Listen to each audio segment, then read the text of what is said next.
Welcome to the Fit Life for Busy Parents podcast. My name is Coach Cam, and our mission is simple. We are here to empower you to believe that you can achieve your fitness goals through a proven system of easy to follow strategies. If you're not already, make sure that you subscribe so that you don't miss any future episodes, and let's get into it. This is our first episode. I appreciate you for being here. I'm super excited to get this started and honestly start to tell you guys exactly how we turn one day into a lifestyle, what that means, and exactly why we're doing this podcast. Okay. First episode, we're going to talk about my personal fitness journey, what this was like, the trials and tribulations I went through, what I learned, and how I've been able to, from there, now empower others to be able to achieve their fitness goals as well. Okay. So let's jump right into it. Let's get down to the nitty gritty. Why exactly did I start looking at fitness? Why did I start caring about lifting weights? Why did I care about nutrition? What was the purpose of this whole journey, right? Because just like everybody else, I had to have somewhere that I started. I did not come out of the womb with a dumbbell ready to be able to crush my macros. Okay, that's just first things first. I'm not any different than anybody else, okay? Now, for me personally, I grew up my whole life kind of being the heavier set kid. It wasn't true throughout my entire life that I was a heavier set kid. There was periods where I was pretty active and I had, some relatively good years where I wasn't super overweight, but more or less I remember myself as being the overweight kid. I was a kid that got picked on for being overweight. And so obviously that was the first kind of driving force for me was I wanted to not be the big kid anymore, right? And the second thing for me is I had some health issues. I had high blood pressure that was partly genetic, but partly because of the fact that I was eating a lot of food, that I wasn't watching my health, I wasn't as active as I should be, right? And really what it came down to when I realized in my heart of hearts, though, is that although I was the overweight kid and although I did have health issues, the real reason why I wanted to be able to lose weight was so that I could kind of stop hiding. And what I mean by that is that I was always hiding this big personality that I was, always wanting to be at the forefront, always wanted to be the confident person behind my weight. I was using it to justify the fact of why other people should be able to do things that I can't, why people should be more confident than me, why people should be able to go up and talk to women that I was scared to talk to should go after a career that they wanted to go to that I was scared to go after, so on and so forth. And I really, once I didn't realize this in the moment, but once time went on and I started to lose the weight, I realized that my main driving force was to move out of my own way, was to truly step into the forefront and say, this is who I am. I want to be this confident person. I'm going to prioritize myself and show the world the value that I have and why I should be at the forefront. So that was kind of the background for me. The things that were prominent in my head was my health and that I didn't want to be the big kid, right? The underlying subconscious thing that I didn't know about was the fact that I was really trying to unveil who I was and be confident and be that outgoing person that I know I was deep down, but that I was using my weight, that I was using my lack of activity, which I was using my lack of feeling like I was the person that I should be to hold me back, right? So this is the reason for the journey, but what was the journey, right? What was it looking like, right? You said that you were the overweight kid, but what from there, right? So my personal journey is that I really went through a ton, and when I say a ton, I mean a ton. Like let's not like over like sugarcoat this. I went through a ton of fad diets. Okay. And what I mean by fad diets are just things that they all come down to the same thing. Whether it's Jenny Craig, whether it's Weight Watchers, whether it's a keto, whether it's South Beach, whether it's Lindora, I don't care, name it, right? The main thing that they all prioritize, right, or that the main thing that they all sell is you're going to lose the weight by restricting something, right? Restricting carbs, restricting what you can eat, right? If you're going to Jenny Craig, you're getting the meals that they're, meal prepping for you, right, and handing to you. If you're doing Weight Watchers, right, you're doing a point system. They're telling you can't go over a certain amount of points, so on and so forth, right? And I do understand. Let's make this perfectly clear. I do understand that any weight loss journey, right, is going to take a certain level of sacrifice. Okay, so I'm not naive to that. I'm not saying that that's not true. But here's the thing: with a lot of these diets, it's much more restrictive, and it's much more. Hey, you need to lose this weight so bad that what you enjoy is not the priority. What you like to eat and what makes you happy is not the priority. What's the priority is the losing weight, right? And so I really subscribe to this mindset that I was not valuable enough unless I lost the weight, right? Just like the way I said, I was kind of holding myself back, right? I was judging myself and saying, I'm not worth going and talking to that woman. I'm not worth going after the career choice that I want. I'm not worth going after whatever because of the fact that I wasn't in the shape that I felt like I should be, right? And if I lost that weight, now I would have the value. Now I would have more value. I would have the capacity to do it, whatever you want to say, right? But I would have that belief in myself, right? That confidence to do it. So I was doing a lot of these diets, right? And restricting myself and no longer eating the food that I want, with the caveat cheat days, right? I would do Weight Watchers for a while, I'd have a cheat day. I would go on Lindora for a while, I would have a cheat day. I would do keto for a while, I'd have a cheat day. I'd do so on and so forth, right? And these cheat days were the moments when I actually felt like I was being me. I was enjoying the food that I wanted. I was allowed to be fun and energetic and felt good, right? So on and so forth. So that I I could go back to doing the horribleness of these diets, right? Of restricting everything and feeling like life is not worth living. Like, let's just be plain and simple. That's how I felt. Right now, this is a little over, extreme. Obviously, I wasn't contemplating anything, right? But at the same time, I didn't feel like I was truly me. I felt like I was losing energy.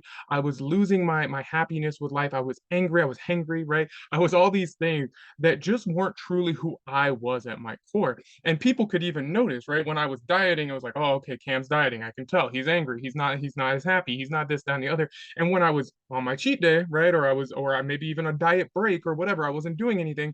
Maybe I was on vacation. I was much more active and much more alive and having my smile and so much, so on and so forth, right? And so these fad diets, right, were literally draining my energy. Were literally taking me to the point where I just wasn't enjoying myself anymore, right? And so from there, I did all these and I yo-yoed up and down. I would lose 30, 40 pounds, right? But I would end up gaining it.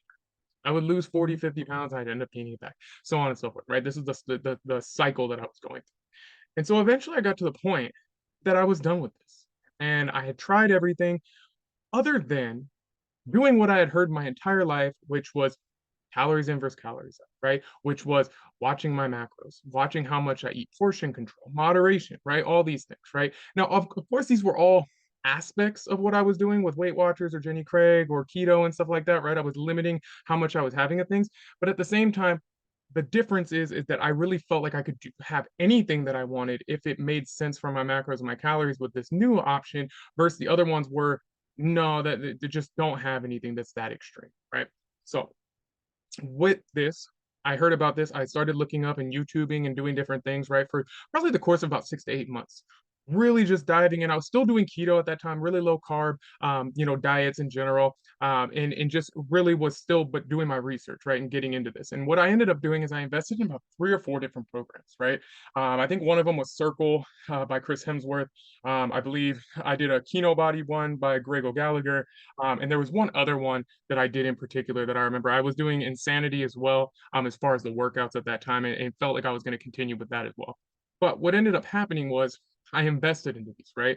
And it wasn't because I didn't know how to do any of these things, right? I had already been able to modify things. I had been able to, how do I want to say, like I was able to understand calories more or less, right? Like I understood how to read the back of a box and things like that, but I didn't understand the true strategy, right? And I kind of compare it to like a cookie analogy, right? We all know with a chocolate chip cookie what goes into it, right? You're gonna need chocolate chips, you're gonna need flour, butter, sugar, vanilla extract, whatever else, right? That goes into your perfect cookie recipe. But how much of each of those things do I need, right? How much butter do I need? How much salt do I need? How much time in the oven does it need, right? How high should the temperature be in the oven? All these things are factors. Although I know the ingredients, that I would still go out there and buy the cookie recipe, right? So the same exact scenario here. I knew about calories. I knew that I had to modify. I knew I had to eat protein and carbs and all these things, but how much?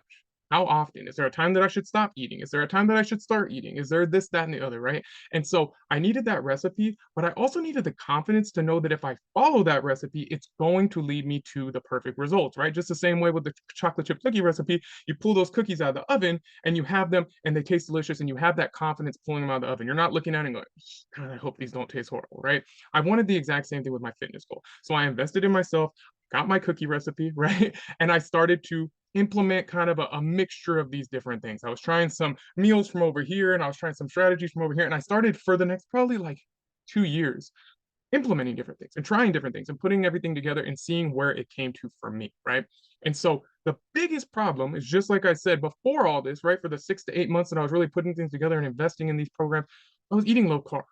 And so when it came to these where I now could have the carbs, right? And felt like, oh man, like, okay, This is something I can eat the food that I enjoy, right? I can have ice cream, I can have chocolate and stuff like that in moderation, right? As long as it fits my goals.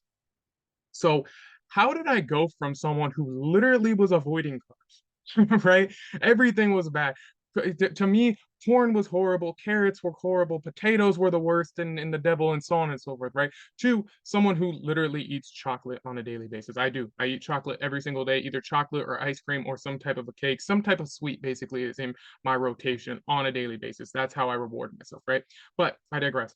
How did I get to the point where I was able to do this? Because I was scared shitless. I will not sugarcoat. I was scared shitless. I remember my first day of eating carbs, right? And you know, in moderation, right? But eating these carbs. And I remember I had 180 calories left, and I had two Milano cookies that would have hit these 180 calories. And I'd already hit my protein goal. I'd already done everything else, right? Everything else was perfect. So it was like, okay, I need to do this, right? And so I pull out the two Milano cookies, I put them on a plate, and I walk over to the couch. And I'm literally, guys, grown man, right? I'm in my mid, I think I was about 27, and I was holding on to the edge of the couch with these two cookies on my lap on a plate. And my wife, at the time, my fiance was like, "What are you doing? Like, how has it been going today?" Asked me, I was like, "Yeah, everything went well. I hit my protein goal. I still have 180 calories, you know, so on and so forth." And she's like, "Okay, so you have these cookies here. You're gonna eat them. You've been sitting there for like 20 minutes on your plate on your lap." And I was like, "Yeah, but I'm scared." She was like, "Well, why are you scared?" Because I'm gonna get fat. Right. And like, this is the mindset that I had. Like, if I ate carbs, if I ate sugar, if I ate things that I enjoyed, I was going to get fat and that wasn't worth it. Right. And just so let's stop for a second and think about how crazy that is. Something that brings me happiness means that I'm going to be miserable. I'm going to be horribly fat. I'm going to be all these things that scare me, right? Which again, you could get into a whole list of other reasons why that's bad. But just think about this. Something that I love was scaring me to death, right? To the point that I'm literally holding on to the edge of my couch. And and living in that space, right, where it's scarcity and you're not valuable if you don't weigh a certain number, or you don't have any value if you're this, that, and the other, right? Is really bad for you mentally, right? Because think about what that's saying. That's deteriorating. It's continuing to make me believe that I should hide behind things and I don't have the value in this, that, and the other. Because if I don't represent a number right on the scale, then I'm not good, right? First, looking at this as, look, you are a valuable human being as it is, and that this, losing this weight, having the energy that you want, fitting into the clothes the way that you want, having the confidence and all that stuff is to enhance your life, right? It's already saying you are valuable enough. This is to enhance your life, right? Versus the mindset that I was in was you're not valuable until then, right? And that goalpost is always going to change, right? So that's the thing, is that we have to remember that we can't look at things that way as, oh my gosh, if I don't, get to this number on the scale, that I'm going to be, worthless, because that goal is going to change. Once you hit the goal on the scale, you're going to go, well, another goal, or have a six pack, or have a muscle, or have a bicep vein popping out, or whatever it is that you want to achieve. But that goal always continues to change. So you've got to have happiness in the moment, right? So this is how I overcame this fear of my carbs, was saying, look, I have the value now. This strategy is proven, right? You bought into these programs, you have the cookie recipe. Follow the damn cookie recipe. Don't sit there and pull it out 5, 10 minutes beforehand because, oh, I'm scared it's going to burn. No, you bought the cookie recipe. Someone told you this is going to work already. Go ahead and go forward with it, right? So I ended up eating the cookies. End of story, right? Sorry for making this a super long story, but I ended up eating the cookies, right? And so from there, it started making me realize, like, okay, it's not the carbs, it's not the sugar, it's not the fact that I enjoy these things that makes them bad. It's the amount of them that I'm having that makes them bad, right? If I have 25 cookies, of course I'm gonna gain weight, right? Like I'm having way too many calories. If I'm having, but like on the same hand, if I'm having 4,000 calories worth of broccoli, which, let's face it, we couldn't probably eat that much broccoli, but if you could, right, you would do the same thing. It would be the same amount of calories and you would be ending up gaining weight, right? So, point being is that it's not what you crave. It's not the thing that you enjoy that makes you overweight or make you gain weight or make you whatever negative you want to put in there. It's the amount of it that you're eating. So, if you can make it fit into what you're doing, it will allow you to lose the weight or to gain the muscle or whatever it is that you want to achieve, right? And so, this started leading me to go, well, let me try this with other things, right? Like two Milano cookies, that's great. That's 180 calories. But what about if I did this with like going to a restaurant, right? Like if I really like pasta. If I could find a pasta that fit my carbs and fit my protein and hit my calories, could I reasonably eat those things too? And I could. okay, I'm still losing weight. I'm going to restaurants. I'm able to enjoy these things. I'm just, again, very meticulous to make sure that I have the room for it, that I strategize my day around it, and I'm able to have this fun with it, right? So then it became something where I was actually, once I got into my having my Instagram and having my fitness page and having like a bunch of clients, that I started to say, well, let me show them how to eat at fast food restaurants because although protein source isn't as great. There's much more fat and unhealthy things in it. If you're going to go to fast food anyways, right? Why not pick a good option? So I started actually eating these foods to see, will I actually continue to lose weight if I continue to eat fast food, right? If I do this 3 or 4 days a week, could I actually lose weight? And the answer is yes. I lost about 10 pounds over the course of 4 or 5 months, I believe, continuing to be in a calorie deficit and continuing to eat fast food. Now, I will tell you that it was a little bit harder towards the back half when I got leaner to continue to lose because the calories, right, that you get from, a PDF from McDonald's aren't going to be as accurate. It's because you're not making it, right? They're not meticulous about the calories. So it's going to be a little bit off. But point being is that the unhealthy food, right? Like, oh, that's horrible for you, is not going to kill you. Right, it's the amount of it that you have, and making sure that the foods around it are good. And the same thing if you eat a bunch of salads, right? You'll be like, well, salad's healthy. Well, if you're having a ton of salad dressing on it, right, and just to make you be able to stomach it, and it's you know 2,000 calories for that salad, maybe you should have had the Big Mac because it's like 800 calories, right? And it has more protein and so on and so forth. So yeah, again, it goes into the idea that there's not really healthy and unhealthy food. There's more highly caloric food that's less nutrient dense, right? And lower calorie food that's more nutrient dense, right? So that's just to kind of go to show that you could eat the unhealthy food and why I started even eating some of these unhealthy foods because it allowed me to satisfy cravings. And for me, making it fit into my daily goals where I could fit those cravings and satisfy those cravings allowed me to be more on top of my fitness stuff because I could stay more consistent on it. I didn't have to have these cheat days where I go way over my calories, right? I could be happy every single day. I can make every day kind of feel like a cheat day as long as I was, again, strategic about how I ate the food around that meal or around that dessert, right? So on and so forth. So that became my strategy. And that's how I continue to stay consistent and lose this weight all the way down to the point that my heaviest, I was about 245. And I got all the way down to 157 pounds, I think was my lowest, but I always say 160, like 160 around that area is where I got to. And so that's 85 pounds worth of weight loss. Now, that wasn't all at once, right? I did that over time. But again, that's a lot of weight to lose. And it allowed me to realize how much I could truly enjoy this process, right? And so then it made me go into more into it, right? So that's the nutritional side of things. If I can do this with nutrition, I can enjoy myself and it doesn't have to be crazy and extreme. Could I do this with everything else? Could I do this with strength training? Could I do this with my cardio, right? Because at that point, I was doing a ton of Stairmaster, right? And dripping sweat and running and all these things. And I hated it. I hate running. I just do.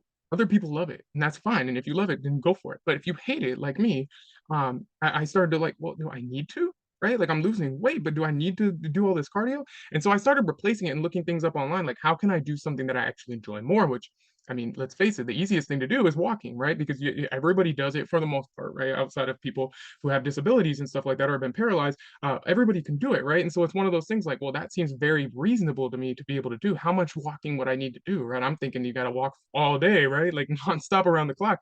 And it really came down to that a lot of things online at that time were promoting about 10,000 steps. Okay, 10,000 steps. It's about 4 to 5 miles, depending on the individual, and it usually takes about an hour, hour and a half, like of constant walking, right? Depending on your stride and how brisk of a pace and stuff like that. And so I started to go, okay, well that's pretty cool. Could I do that with my workout strategy too? Because right now I'm going 6 days a week and I'm tired and my joints are hurting and I'm kind of hitting plateaus in the gym. Like, is there anything out there that's saying like I could do less, right? And again, focus in more, be more strategic about it, have a better strategy when I go in, right? Because at the time, let's face it, I was going 6 days a week, but I was also on my phone a lot. I wasn't pushing myself. I wasn't recording anything down as far as how much weight I was pushing. I was kind of going in there and doing the same thing, just different days, leg day, chest day, arm day, back day, whatever.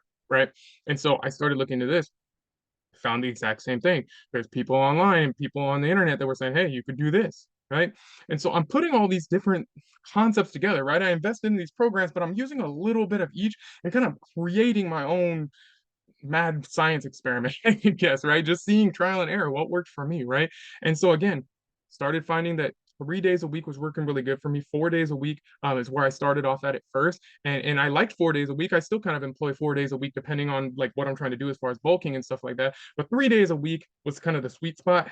2 days a week I tried for a while and it was okay, but it seemed like I didn't have enough time to really put in the work that I wanted for each muscle group. So it really made me kind of push everything together. And I didn't feel like it was optimally working for me. Where three, I could have a good split and I felt pretty good about that, right? Like a push pull legs, right? Like a 3 day split, and you could be able to do that, right? So that's kind of where I started to lead into. It's like, okay, cool. Well, I'm doing less extreme on the nutrition and it's working for me. If I can be less extreme but more strategic with my cardio and with my strength training, then done deal. Like we're doing everything now, right? We're doing everything where I enjoy my life. It's flexible enough for my lifestyle, and I'm actually happy. Like I'm not frustrated anymore. I'm not running out of time, right? And all these things. So that leads me into now, right? Obviously, I lost the weight that I wanted to lose. I feel good at my current weight, right? I'm about honestly right now I'm about like 170, 172, right? Kind of fluctuating around that area. But I love what I'm doing. I love how I get to eat and I love the life that I have and how much cardio I get to do and how I really implement all these things. So then it leads me to how can this work for you? Okay. How can this work for the masses? And this is exactly what we help our clients with here at Title Training, right? We turn one day into a lifestyle. We literally help you guys overcome the time management issues, right? The flexibility issues, the busy lifestyle issues. How can you make this effortless, right? And of course, there's always going to be, just like I said in the beginning of this episode, a little bit of sacrifice, right? You're going to have to sacrifice slightly, but it's much easier to sacrifice when you know what you're sacrificing for. And that's what this really led me to understand is that when I'm saying, hey, I'm going to skip out on this donut in the morning, it's not because I can't have the donut. I could have the donut, but I'd rather have chocolate at the end of the night or an ice cream sandwich to end off the night or have a Magnum ice cream bar or whatever it is, right, to finish off the night. Same thing as if, hey, I'm going to have this chicken and rice, let's say, just because that's like a bodybuilder's best friend, right? Let's say I'm going to have chicken and rice for lunch. It's not my favorite meal, but it allows me to have more calories in the back half of the day, and maybe I can make a homemade pizza, right? Or maybe I can do something fun and go out for sushi or whatever it is, right? To a pasta, like to an Italian restaurant or whatever with my family, right? Things like that. So that was the main thing that I realized is that mentally, right, being able to pick what's the most important to you doesn't make you crave that thing that you push away, right? The donut, the whatever meal you would have had for lunch instead of the chicken and rice. You're not pushing it away. You're saying, hey, I'm going to swap that for something that I actually enjoy more. And this got rid of my cravings and really allowed me to enjoy myself, right? So how can this work for you? There's a few things here that will help you absolutely lose the weight. Okay. One, if you want to do this type of a lifestyle, you need to be in about a 400 calorie deficit. Now, a lot of times you'll hear 500 calories. I like 400 calories because it doesn't make a huge difference in how fast you lose the weight, right? It's about maybe like instead of a week, maybe 9 days to lose the same pound, right? Based off of the calories. So to me, it makes it a little bit more simple. It's a little bit more effortless, a little bit more enjoyable, and I get to be able to still lose the weight. Okay, so I do a 400 calorie deficit. The way you find this is you go online, you could look up a TDEE calculator, very easy. Put in your age, your weight, your height, your activity level, so on and so forth, and it'll give you a ballpark. And then you just take 400 off the top of that. Okay. The second thing you want to do is you want to have protein, right? The easiest way, okay, if I wanted to be specific and break it down for you, I would have to know everything about you. But the easiest way is to do about a pound of, or I'm sorry, a gram of protein per pound of body weight. Okay. Whatever that is. So if you're 180 pounds, 180 grams, right? Something along those lines. Obviously, if you're 350 pounds, 300 pounds, cut it down. Go down to something reasonable that you can actually hit or continue to move your way up, right? Not to 350, that's a lot of protein, but to 250, 225, something like that, you can work your way up to it, right? Third thing, drink your water, okay? Drink your water. I aim for about 120 ounces a day. 80 ounces a day is perfectly fine.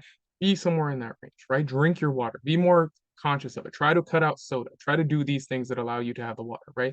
You'll end up loving the water anyways. It makes you feel more energetic. It makes you feel more filtered and light and all that good stuff. Just go ahead and drink your water. It's perfect for you. Or you want to walk about 10,000 steps a day. I told you how this revolutionized my life. Wasn't as hungry, right? I had more energy. It was easy for me to do just leisurely. I could go to the mall, walk around my house. I could be on a phone call, right? And walk around and hit my steps, right? You can get a Fitbit tracker. You can get an Apple Watch and start tracking. You can do it with a Samsung Gear Watch, whatever, right? You can do this very effortlessly. And then there's some on Amazon that you can get for like $5, $10, okay? As far as a step tracker. Five, try to get as much sleep as humanly possible and reduce your stress. If you do those things, you're going to really increase your chances because sleep is when a lot of our weight loss stuff happens. It allows us to reset, allows us to recharge, allows us to get rid of waste, so on and so forth. And then stress reduces cortisol levels, which just help you in general be more optimal and really lose that weight. Okay. So, again, those are the 5 things that are really going to make a huge difference. These are the things that helped me on my fitness journey and really allowed me to be able to get to the point where I'm at, where I'm really enjoying my life. I turned one day into a lifestyle. It was quite literally, and you can do the exact same thing. Okay. So, this is my fitness journey. This is Coach Cam telling you about how I started off with this. But again, it's all about making it work for your lifestyle. Okay. And if you can do that, you're going to have that consistency. You're going to feel good about your strategy, and you're going to be able to get after everything that you want. So if you haven't already, go ahead and subscribe. Make sure you stick to the page here so that you can continue to see episodes in the future. Let's continue to turn one day into a lifestyle, and I will see you next time on the Fit Life for Busy Parents podcast.